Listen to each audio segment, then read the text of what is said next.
Hello! This book is No Excuses Watercolor Painting Techniques for Sketching and Journaling by Gina Rossi Armfield.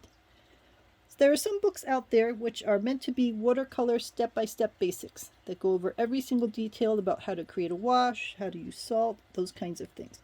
There are other books out there that are meant to be detailed step-by-step instructions for how to do a particular kind of landscape, how to paint a particular kind of bird. This book is intended to be much more of a loose and fun type of book. It assumes that you already know some of the basics about painting with watercolors, and you're looking to have fun new techniques to try in your journal books or in your sketches or so on. So it's the type of book that you might pick up and try a random page one day, try a random page another day, and just see what works for you. So let's take a look. The beginning of it does talk about some of the basics. So it talks about the materials you would use, types of brushes, and we get quite a number of pages on color, which doesn't make sense to me because everyone has their own color set and it's going to definitely vary from person to person. Talk a little bit about studio setup, talking a little more about the palettes that you use, making color charts and so on, using a wash. But again, it talks about a wash, which is a really important thing in watercolor, and this is all the instruction you get. So it really assumes that you already know how to do a wash. How to trace so that you can get a basic image onto your watercolor paper to work with. And then we start getting into the actual details of what they're suggesting you try. So for example, the tracing, you could just trace it on a light table and so on.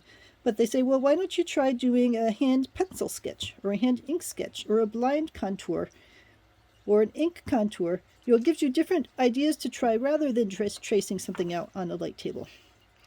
So this, if you were a basic beginner and you looked at this as your very first example, you say, what in the world? I can't start with that. So this really, again, is meant for someone who's played with watercolors before, has some ideas of the basics, and this is giving you an exercise to try and see how it goes. Same thing here. This would probably be complicated for someone who had never touched a watercolor brush before, but it's something to give a person who's played with watercolors a little try to do something that's fairly monochromatic but has some interesting shapes in it. So gives you different ideas for doing pairs, and it does go reasonably step by step, but again, it assumes that you know a lot of the basics of how watercolors are going to work. And then it says advanced projects. So we're only a couple of projects in and we're already to what it's calling advanced.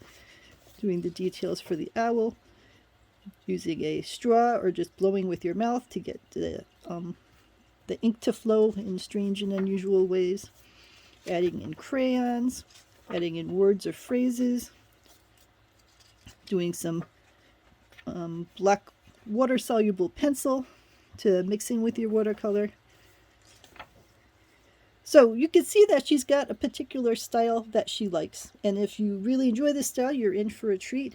If you're looking for super realistic, still life kinds of things, then this may not be the book for you, because this book is more about trying different things, having fun, and being very casual and loose with what you do.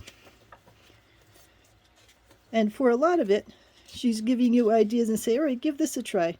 And then she throws in random quotes, little piggy snouts. Little chickens. So it could be that some people adore these types of images and other people just aren't fond of it. And that's why there's, hundreds of watercolor books out there. You choose the ones that call to you. And sometimes it's fun, even if you don't normally paint this way, to give it a try, because there are all sorts of styles out there that you might not think you would like. And then when you try a couple of them, you say, hey, wait a minute, I'm actually enjoying this. I was just talking to a friend who hated painting rocks, and then she got assigned to do a bunch of rock paintings by her teacher, and she's finding, hey, I actually am having fun with this. So it's good to try things out of your comfort zone. And, if you don't like them, it's okay, but you never know what you will end up liking. Like, I like this kind of idea. I think that's nice, and it'd be nice to write a little poem or a little quote or something with one of your favorite birds. And it's clearly a very loose style. I like jellyfishes, so adding words to your jellyfishes. So again, this is the kind of book where it would be good to know up front what the images are and what the styles are, and see if they call to you. And if it's just not what you're interested in doing, then that's fine. You find other books to work with. But if this kind of thing seems like it would be really neat for you, then you've got a reasonable amount of instructions. Again, this is not something I would give to a brand new beginner and say, here, learn how to paint watercolors with this. I would get a different book for a brand new beginner and then move over to this one if they like sketching and journaling and say, okay, try some of these things and see what you think about this style and about how these images come out. And I think that's it.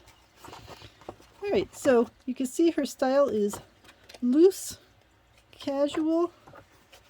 Where's the watermelon? You know, sort of explosive and fun.